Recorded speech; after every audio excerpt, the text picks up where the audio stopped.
ஒரு அழகான நகரத்தில் பீட்டர் என்ற சிறுவன் தனது நாய் நண்பன் சிம்பாவுடன் வாழ்ந்து வந்தான். பகலில் அவர்கள் பள்ளி, விளையாட்டு, சிரிப்பு என்று மகிழ்ச்சியாக இருந்தார்கள். ஆனால் இரவு வந்தவுடன் அந்த நகரத்தில் சில மோசமான சத்தங்கள் கேட்க ஆரம்பித்தது. திடீரென்று ஒரு இரவில் வானத்திலிருந்து ஒரு மின்னும் நட்சத்திரம் விழுந்தது.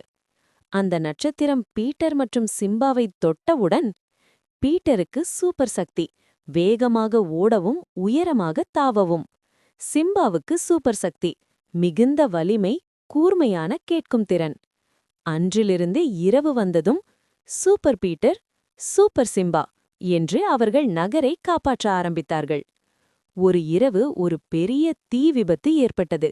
சிம்பா உடனே மனிதர்களை குறைத்து எச்சரித்தான். பீட்டர் குழந்தைகளை பாதுகாப்பாக வெளியே அழைத்துச் சென்றான். மற்றொரு இரவில் திருடர்கள் வந்தார்கள். சிம்பா அவர்களை துரத்தி பிடித்தான். பீட்டர் காவலர்களுக்கு தகவல் கொடுத்தான். நகர மக்கள் சொன்னார்கள், இந்த நகரத்துக்கு ஒரு சிறுவனும் ஒரு நாயும் தேவதைகள் மாதிரி. காலை வந்ததும் பீட்டரும் சிம்பாவும் மீண்டும் சாதாரண நண்பர்கள். ஆனால் இரவு வந்தால் அவர்கள் நட்பின் சக்தியால் உருவான சூப்பர் ஹீரோக்கள்.